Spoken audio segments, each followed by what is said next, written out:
오늘은 외계인 2부에 대한 이야기입니다. 그런데 2부를 이야기하려면 1부에 대한 이야기를 먼저 할 수밖에 없겠네요. 지난 2022년에 개봉한 외계인 1부는 호불호가 갈리는 평가를 받았습니다. 여름 텐트폴 작품으로 기획된 영화인데 약 150만 명의 관객을 동원하는 데 그쳤으니 사실 불호 쪽이 더 많았죠. 불호의 가장 큰 이유는 몰입하기가 어렵다는 거였습니다. 630년의 시간차를 둔 두 개의 타임라인이 병렬로 진행되는 구조인 탓이 컸죠. 한쪽은 고려시대를 배경으로 한 도둑들의 이야기였고, 다른 한쪽은 현대를 배경으로 하면서 외계의 죄수를 인간의 몸속에 가둔다는 세계관에 관한 이야기였습니다. 결국 두 개의 시간대가 하나로 이어지기는 하지만 관객을 만족시킬 만큼 수습되는 모양새는 아니었습니다. 게다가 이 영화는 최동훈 감독의 영화입니다. 타짜, 전우치, 도둑들을 즐겼던 관객들은 최동훈 감독에게 기대하는 게 있습니다. 말맛이 넘치는 대사들, 현실감이 넘치는 캐릭터들, 그들이 티키타카를 벌이며 보이는 앙상블. 그런데 외계인 1부는 그런 매력이 줄어들고 감독이 처음 시도한 것들이 뒤섞이는 데다 두 개의 시간대를 오고 가는 영화였던 것이죠. 그래서 영화 속 캐릭터와 상황에 빠져드는 게 쉽지는 않았습니다. 어쨌든 1부는 그렇게 마무리가 되었습니다.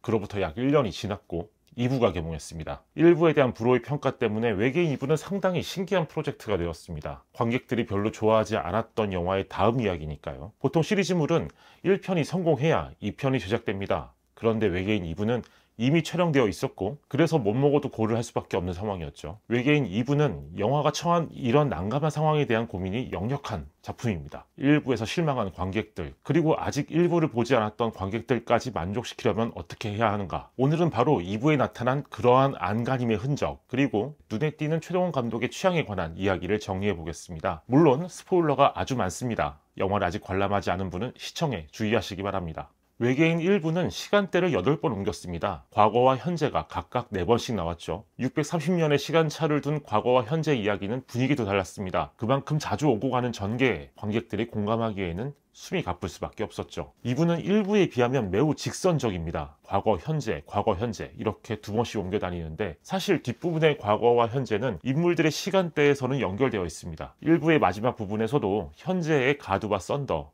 이안, 그리고 외계 죄수들이 고려로 넘어왔던 것처럼 2부에서는 고려에 살던 외계 죄수와 이안, 무륵, 삼각산의 두 신선이 현재로 넘어옵니다. 사실 저는 2부 또한 1부처럼 타임라인이 수시로 교차되는 형태를 예상했습니다. 1부의 결과가 어쨌든 간에 그건 최동원 감독의 야심 같은 거였을 테니까요. 영화를 보고 난 후 인터뷰를 찾아보니 감독의 원래 계획은 2부 또한 1부처럼 4번씩 시간을 넘나드는 것이었다고 합니다. 최동원 감독은 분명 이 프로젝트에서 영화로 구현할 수 있는 시간의 묘미를 상상했을 것 같습니다. 관객들이 가장 좋아하는 최동원 감독의 작품인 타짜를 봐도 하나의 액자 안에 여러 액자들이 생성되는 구조로 많은 인물과 사건을 보여주었죠. 그처럼 플래시백이라는 장치를 누구보다도 좋아하는 감독이니 외계인에서는 또 다른 방식으로 시간을 해체하고 조립하는 그림을 그렸을 것 같습니다. 하지만 결국 2부에서는 그런 야심을 버렸다고 볼 수 있겠죠. 당연히 그만큼 2부는 구성에서나 전개 방식에서나 1부에 비해 매우 친절합니다. 인물들에게도 더 쉽게 다가갈 수 있고, 그러니 그들의 행동을 더 쉽게 납득할 수 있죠. 하지만 저는 이러한 2부의 장점도 어디까지나 1부의 내용에 기대고 있다고 생각합니다. 2부를 보고 난 뒤 처음 든 생각은 1부와 2부를 연달아 보았다면 좀 더 재밌을 수 있었겠다는 거였습니다. 이 말을 다른 식으로 표현하면 이렇습니다. 1부를 봤기 때문에 2부에서 그나마 이 정도의 재미라도 느낀 건 아닐까. 또 다른 식으로는 이렇게 표현이 가능하죠. 외계인 1부는 1부가 아니라 그냥 전반부였다. 하나의 이야기를 나눠서 공개하는 경우는 꽤 있었습니다. 그런데 이 경우에도 각각의 이야기는 완결되게끔 구성하는 게 일반적입니다. 외국 영화의 사례까지 나갈 것도 없이 신과 함께 시리즈만 봐도 그렇습니다. 하지만 외계인은 1부에서 그 자체로 이야기를 완결하지 않았습니다. 이 부분도 1부에 대한 불호의 입장 중 하나였고요.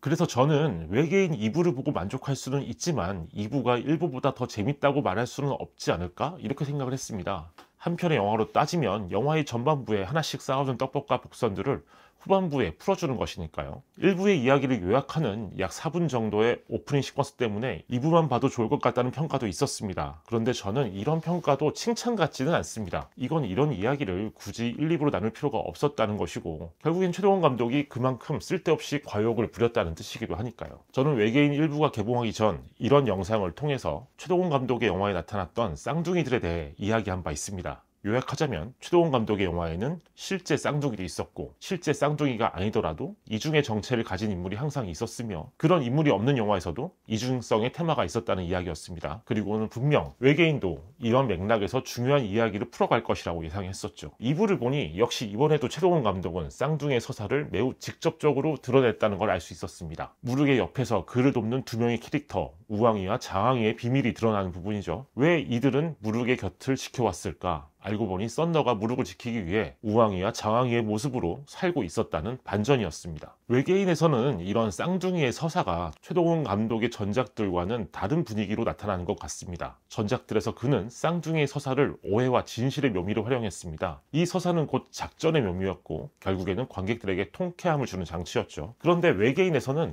감동의 장치로 쓰입니다. 이 영화 안에서 뭔가 찡한 감정이 드러나는 유일한 부분이 바로 썬더의 잃어버린 10년을 보여주는 대목이죠. 또 한 번 신과 함께가 떠오르네요. 신과 함께 두 번째 이야기인 인과 연의 마지막에서 알고 보니 염라다 양이 누구였다. 이런 식으로 인연의 서사를 강조하는 반전이 있었잖아요. 맥락은 그와 다르지 않습니다. 개인적으로는 이 부분이 외계인을 1부와 2부로 나누어 개봉했던 유일한 이유처럼 보였습니다. 1부와 2부를 합치고 요약해서 약 3시간 정도의 영화로 만들었다면 그때도 우왕이와 장항이의 정체를 알게 되면서 이 정도의 감동을 느낄 수 있었을까? 약 1년이 넘는 시간차를 두고 알게 되는 정보이기 때문에 이러한 인연의 깊이도 느껴진 게 아닐까 싶었습니다. 배우 이한이가 연기하는 민계인의 캐릭터가 돋보이는 대목도 마찬가지입니다. 진성규가 연기한 능파의 캐릭터와 이어지는 민계인의 서사는 더더욱 한 편의 영화 안에서 보았을 때는 그 효과가 미미했을 겁니다. 영화 속에서 민계인의 역할은 마지막 전투씬에서 성곽산의 두 신선에게 무기를 제공하고 자신 또한 능파의 역할을 이어받아 싸우는 겁니다. 영화는 이를 조상의 뜻을 대대로 이어온 가문의 후손이라는 맥락으로 설명하죠. 그러니 이 맥락이 더 그럴듯해지기 위해서는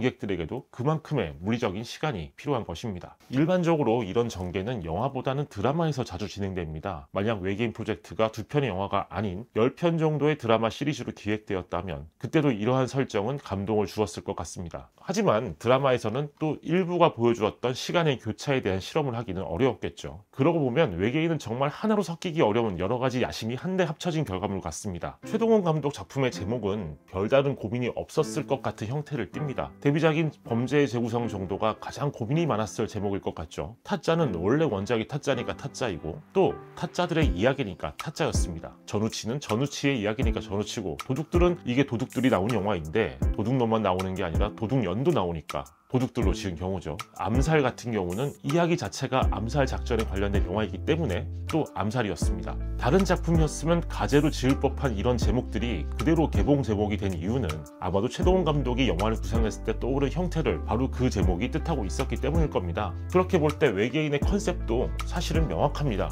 외계인과 사람이 한데 뒤섞이는 그림. 최동원 감독은 이걸 보여주고 싶었을 테고 실제 이 영화는 그걸 보여줍니다. 특히 달리는 기차에서 시작해 이 안에 가족이 살고 있던 폐공장까지 이어지는 액션씬이 그렇죠. 촉수를 이용한 괴수 액션, 칼을 이용한 무협 액션, 두 신선이 보여주는 만화적인 액션 등등 온갖 스타일의 액션이 뒤섞입니다. 이 장면에 대해서도 호불호는 갈릴 수 있지만 현대의 한국에서 외계인과 현대인과 고연히 한데 엮여 동서양의 액션 스타일을 합쳐놓는 이런 상황을 만들겠다고 하는 야심만큼은 매우 정확히 구현되었다고 볼 수 있습니다. 한 가지 덧붙인다면 개인적으로는 이 장면이 보여주는 스케일이 돋보였습니다. 대표적인 장면이 기차 액션씬입니다. 기차 지붕 위에서 싸우는 장면은 어느 정도 평범해 보이지만 이 기차가 탈선하면서 부서지는 장면을 볼 때는 한국 영화에서 이런 장면을 본 적이 있었나? 이렇게 생각을 했습니다. 게다가 이 장면의 배경은 밤이 아닌 낮이었으니까요. 실내 공간이나 야간을 배경으로 한 장면이 아닌데도 이 정도로 현실감과 물리적인 무게감을 보여줄 수 있다는 게 놀라웠습니다.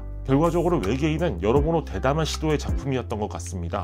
관객의 좋은 평가까지 따라주지는 않았지만 말이죠. 개인적으로는 최동원 감독이 그려왔던 애잔한 느낌이 사라진 게 좀 아쉬웠습니다. 겉으로는 멋있는 척, 센 척, 쿨한 척을 해도 알고 보면 하나같이 짠한 구석이 있는 인물들이었고 바로 그 때문에 그 인물들을 마음에 담아두게 되는 매력이 있었으니까요. 최동원 감독의 다음 작품에서는 꼭 그런 캐릭터와 다시 만날 수 있기를 바랍니다. 그럼 오늘도 외계인 2부에 대한 별점과 코멘트를 남겨보겠습니다. 왓챠피디아가 예상한 저의 예상 별점은 4.5? 4.5라고? 제가 뭐 그렇게 후하지 않은 사람은 아닌데 4.5는 아닌데 아무튼 저는 2.5로 별점을 남기고요. 코멘트를 한번 써보겠습니다. 제가 야구를 굉장히 좋아하는데 오늘의 코멘트는 좀 야구에 빗대서 적을 수 있을 것 같습니다. 일찍 무너진 선발 투수 대신 마운드에 오른 불펜 투수들, 필승조와 추격조를 가리지 않은 벌떼 야구 덕분에 그나마 최소 실점. 네, 이렇게 적겠습니다. 오늘의 이야기는 여기까지입니다. 저는 곧 다른 작품에 관한 이야기로 돌아오겠습니다. 감사합니다.